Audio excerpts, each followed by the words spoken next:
Hi, folks. This is Introduction to Counseling, and we're looking at therapeutic listening skills.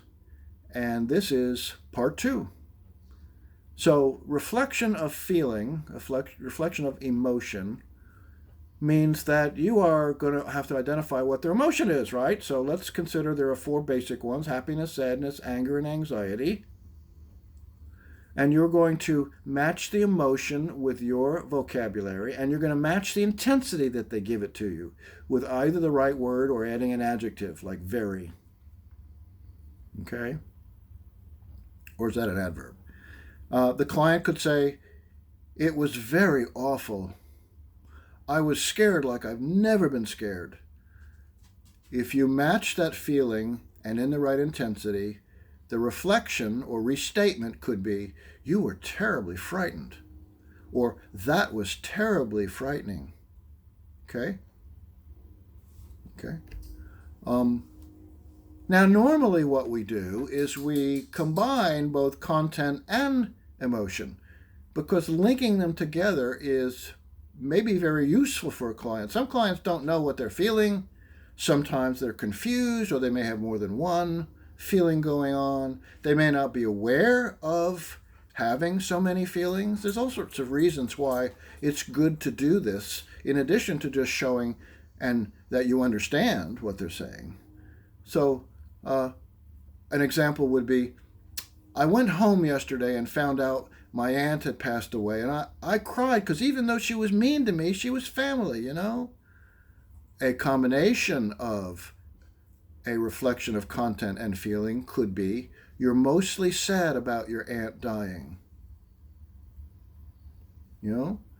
Um, you have ambivalence about your aunt dying. Mostly you're sad. See? Okay.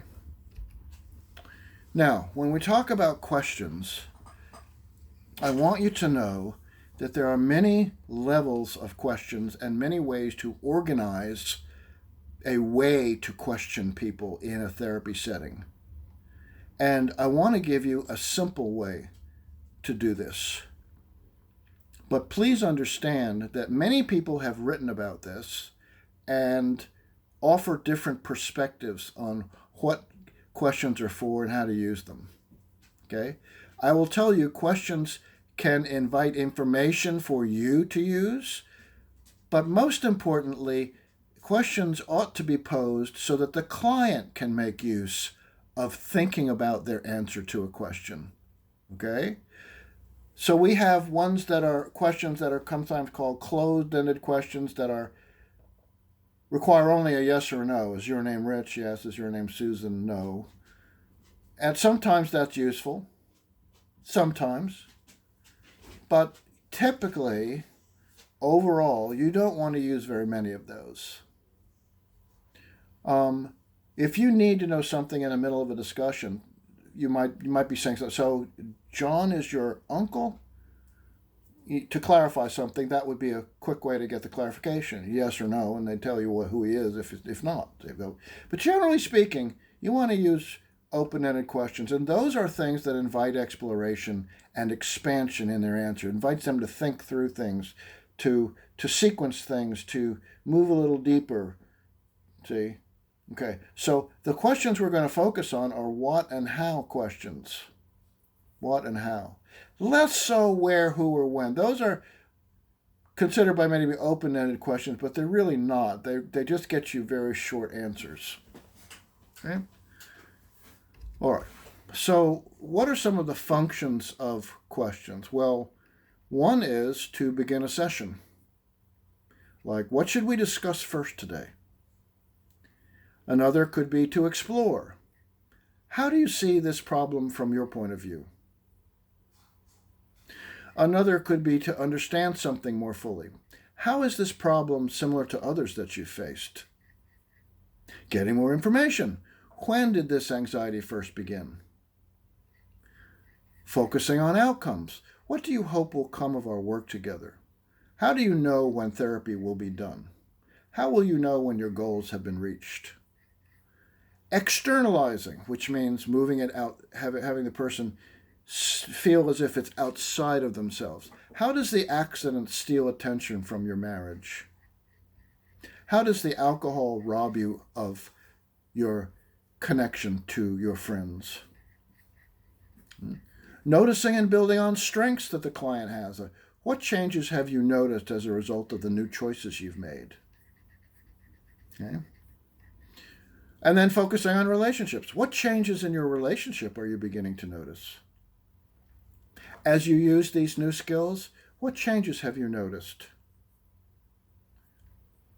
So, those are just some examples of questions that pose differently to fulfill different purposes. Okay? Now, we want to avoid certain questions like why.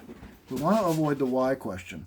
Why questions are snoopy and accusatory, and the equivalent of that is, of course, how come? How come and why are the same. They just don't get you anywhere. In fact, what it does for people is it stops them from emotionally processing or thinking through something. It just makes them go right up in their head and stop feeling altogether. You want to avoid leading questions, such as, don't you think a doctor could make that decision? It's a leading question. Avoid rhetorical or abstract questions like, life is like that, isn't it? What does it mean to be alcoholic to you? That's a kind of a rhetorical question. And you don't want to go with multiple questions like firing 2 or 3 in a row. Would you like some water? Would you like to step outside, get some air? Would you like to stand up and stretch? What would you like to do? Don't, just one at a time. Okay.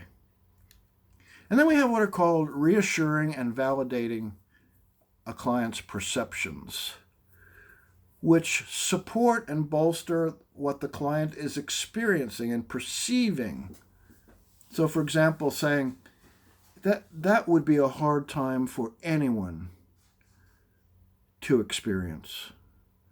It would be normal to feel that afraid under those circumstances. Very normal. Things are very stressful right now. It seems like you're putting a lot of pressure on yourself despite all the stress that's going on. Okay. Now, the opposite of validating is invalidating. We kind of do that all the time, don't we? So overtly, unintentionally invalidating. I'm going to say unintentionally, so I guess people could intentionally invalidate to put people down, right?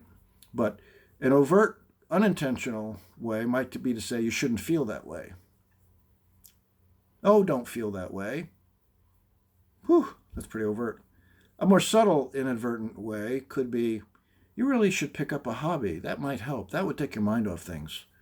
You're diverting them from what they're trying to communicate to you, which is that they're in pain or they're confused, whatever their experience is.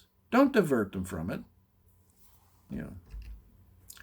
And then we have a skill called exploring or exploratory responses. These further a client's understanding, ideally, and they're better sometimes than asking questions, or at least asking too many in a row. I don't like to ask more than 2 in a row,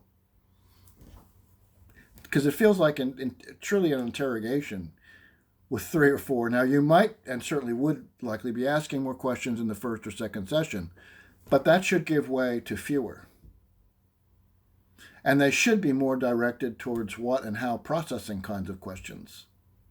So some examples of exploration statements could be, tell me more about that. Help me understand what that was like for you. What did that feel like? Well, that's a question, isn't it? I just slipped it in there. Give me an example of one time you thought everyone hated you. Okay. What were you thinking about in that situation? Oh, I did it again. Well, you see, slips off the tongue. Well, so the exploration statements are the ones that are not questions. Golly Moses. Okay? And then the next skill is called a gentle push to act. And that is offering a next step to a client. So it could be something like, it could be a question. It could be a what or how question even. Like, what could you do to let the anger out safely? Um, Tell me about some things you think of that would help you feel less stressed. Um, Help me understand some ways that you could do now that you've done before that have worked. See, that's a gentle push to act.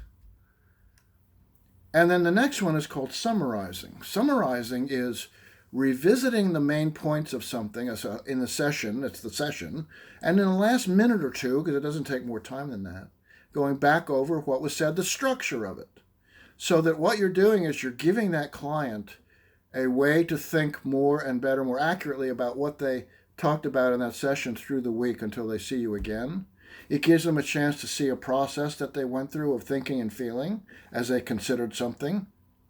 It gives them a chance to see what feelings they have they may not be aware of in another way. See, gives them a structure. That's a good thing. Okay, so you might say something like, "I'd like to summarize what we talked about and just go through the main points to help me and you think about what we did and how we did it." Okay, that sound all right? Good. So in the past hour, we started talking about this, and you decided this, and then you started feeling this, and we talked about that, and you determined that blah blah blah. See what I'm doing? So thinking, feeling, thinking, feeling, thinking, feeling.